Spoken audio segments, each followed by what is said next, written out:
Hello, my friends. Happy Monday, otherwise known in the social media world as hashtag Motivational Monday. This morning, I was interviewed by Kim Doyle for her upcoming summit on content and content marketing. And we had a great discussion about content and where it's going and what you need to do to stay on top of things. And as you know, that's a constant, right? And really the essence of what we were talking about is how fundamental content is to your business. It's really the backbone of your online marketing is the content. And content isn't just written content. It's video, audio, infographics, other kinds of visuals.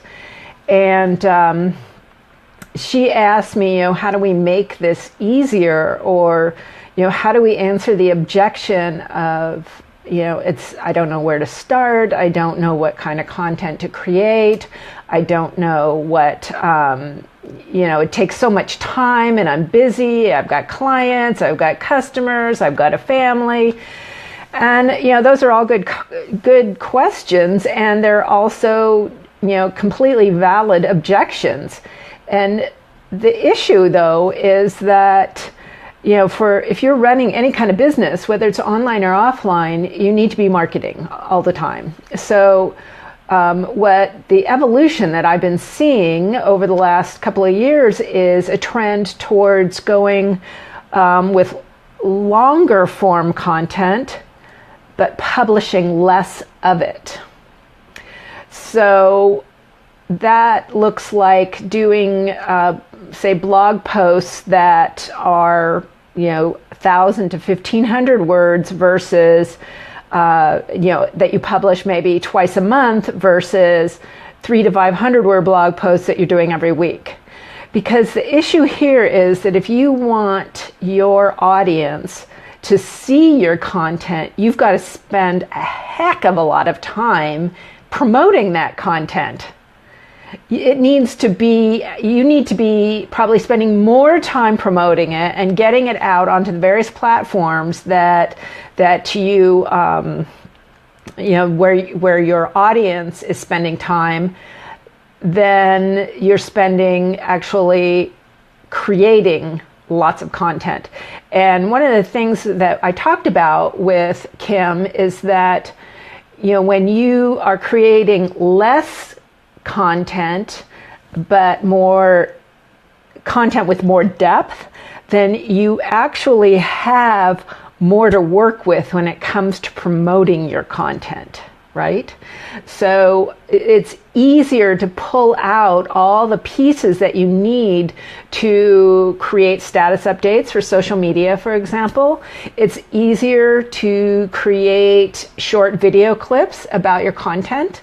It's easier to create calls to action for your content because it's all there within the body of the post. So not only is the body of that post, that whole post, working for you in terms of the actual, the initial shares that you're doing onto social media, but also because it's deeper, longer content, then it's getting more visibility with the search engines as well.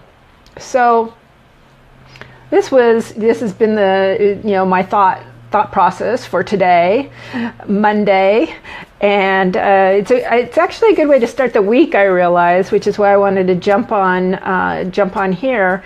It's a great way to start the week because if you look at what am I creating this week? So what am I creating? What blog content? What content am I creating that's going to serve my audience and attract new people into my world? Because that's the thing. We want to be constantly attracting new people in and giving them value and sharing our expertise with them so they get to know who we are, and then we start building that know, like, and trust factor, right?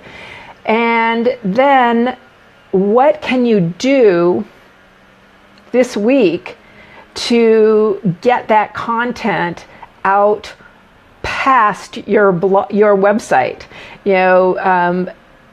Most people, in my experience, they share it once to Twitter, share it once to Facebook, share it once to LinkedIn, share it once to Google+, whatever platforms they're using, but they are not going any further than that. So you have an opportunity. You have an opportunity to actually get your content in front of more people, because most people aren't doing the work to do it. So my challenge for you this week is to take one of your blog posts and spread it out everywhere. Schedule it to be, to drip out over time to the various social networks you have. Repurpose it, republish it. If you're active on LinkedIn, republish it on LinkedIn Publishing. Republish it on Medium. Create a video from your content. Create a video. I just went like brain freeze. Create a slide deck from it. Create a PDF from it. There's lots and lots of ways that you can republish and repurpose your content so that you can share it out to a wider audience.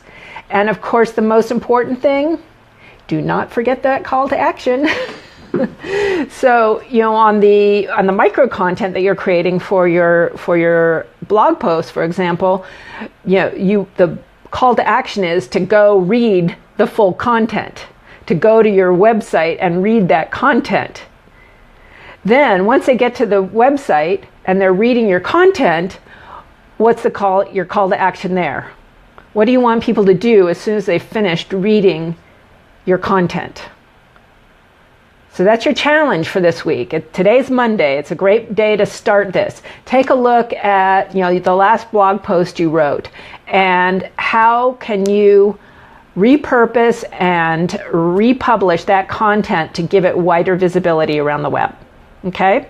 So what I would love for you to do is to post in the comments here what you're going to do this week and how you're going to republish and repurpose your content to give it wider visibility. All right, I'm Denise Wakeman signing out, and here's my call to action.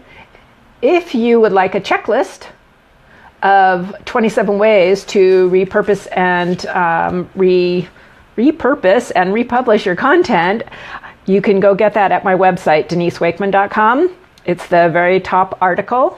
There's a link there that you can grab the checklist. So go do that, denisewakeman.com, for a checklist, and let me know in the comments what you're going to do this week to get more visibility for your content.